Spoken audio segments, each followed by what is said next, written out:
अस्सलाम वालेकुम नाजरीन, आज आपको सर्दियों में ड्राई फ्रूट्स के शेक के फ़वाइद के बारे में बताएंगे। ये शेक ना सिर्फ आपकी जिस्मानी ताकत को बढ़ाएगा बल्कि जिनसी सेहत के लिए भी बेहद फ़ायदेमंद है। अगर इस शेक को आप पीना शुरू कर दें तो यकीन करें आप 100 साल तक भी बूढ़े और कमज़ोर नहीं होंगे। ना ही जिस्मानी कमज़ोरी होगी और ना ही मर्दाना कमज़ोरी होगी। अब एक मर्द को इससे ज़्यादा और क्या चाहिए। तो आइए जानते हैं कि कौन से ड्राई फ्रूट्स इस शेक में शामिल करने हैं और इसको पीने का सही तरीका और टाइम क्या है। दोस्तों, सर्दियों का मौसम जिस्मानी तवानाई बढ़ाने और कुव्वत मदाफ़त को मजबूत करने का बेहतरीन वक्त होता है और ड्राई फ्रूट्स का शेक इस हवाले से एक बेहतरीन ग़िज़ाई इंतखाब है। ड्राई फ्रूट्स जैसे बादाम, अखरोट, पिस्ता, काजू, खजूर और अंजीर न सिर्फ जिस्मानी बल्कि जिनसी सेहत के लिए भी बेहद फ़ायदेमंद है। ये शेक सर्दियों में जिस्म को गर्म रखने, तवानाई फराहम करने और कुव्वत मदाफ़त को मजबूत करने में मदद देता है।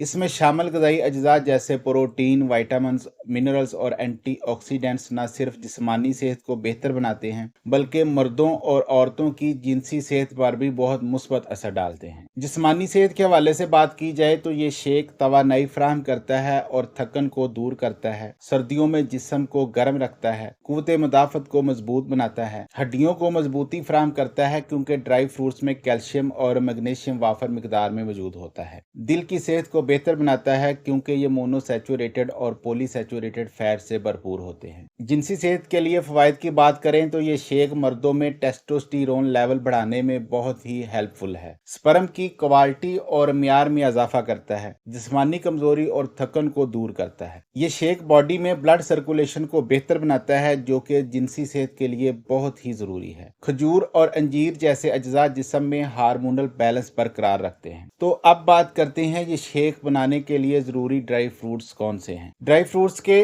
शेक को मजेदार और ग़िज़ाइयत से भरपूर बनाने के लिए आप ये अज्जा इस्तेमाल कर सकते हैं, जैसे बादाम प्रोटीन और विटामिन ई का अच्छा सोर्स है। अखरोट ओमेगा 3 फैटी एसिड से भरपूर होते हैं जो दिमाग और दिल के लिए मुफीद हैं। काजू तवानाई फराहम करता है और जिंक की कमी को पूरा करता है। पिस्ता दिल की सेहत के लिए बेहतरीन है और कोलेस्ट्रॉल लेवल को कम करता है। खजूर फौरी तवानाई का बेहतरीन जरिया होती है और आयरन से भरपूर भी है। अंजीर हाजमे के लिए मुफीद है और जिस्मानी ताकत में इजाफा करती है। फिर चिया सीड्स या अलसी के बीज अजाफी फाइबर और ओमेगा 3 के लिए ले सकते हैं। तो अब बात करते हैं कि ये शेक पीने का सही वक्त कौन सा है। सुबह नाश्ते में सर्दियों के दिन की शुरुआत के लिए ये बेहतरीन वक्त है क्योंकि ये दिन भर तवानाई फराहम करता है। फिर है वर्जिश के बाद पीने से ये जिस्मानी थकन को दूर करता है और पट्ठों की मजबूती में मदद देता है। रात को सोने से पहले जिनसी सेहत को बेहतर बनाने के लिए रात को पीने से फायदा होता है, लेकिन मिकदार मुनासिब रखें ताकि हाजमे पर बोझ ना पड़े। तो मोहतरम नाजरीन, शेक बनाने की तरकीब भी नोट कर लें। सबसे पहले तो 1 गिलास दूध का लेना है। 5 बादाम या 6 अदद बादामों को भिगोकर छिलका उतार लें।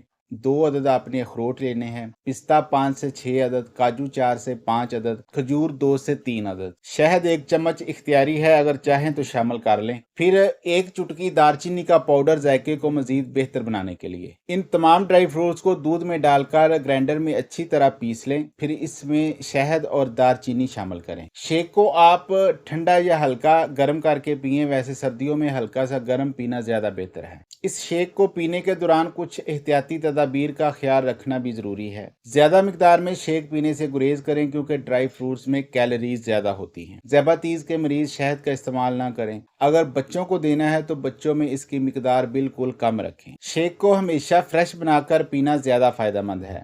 स्टोर करने से ड्राई फ्रूट्स के फवाइद कम हो सकते हैं और नुकसानदेह भी हो सकता है। तो नाजरीन, ड्राई फ्रूट्स का शेक सर्दियों में एक बेहतरीन तवानाई बख्श मशरूब है जो आपकी सेहत और तवानाई को बढ़ाने में मदद देता है। इस शेक को अपनी रोजमर्रा की खुराक का हिस्सा बनाएं और सर्दियों के मजे लेते हुए अपनी सेहत का ख्याल रखें। मजीद ऐसी मालूमाती वीडियोस के लिए हमारे चैनल को सब्सक्राइब जरूर करें। अपनी सेहत का ख्याल रखिएगा। अल्लाह हाफिज।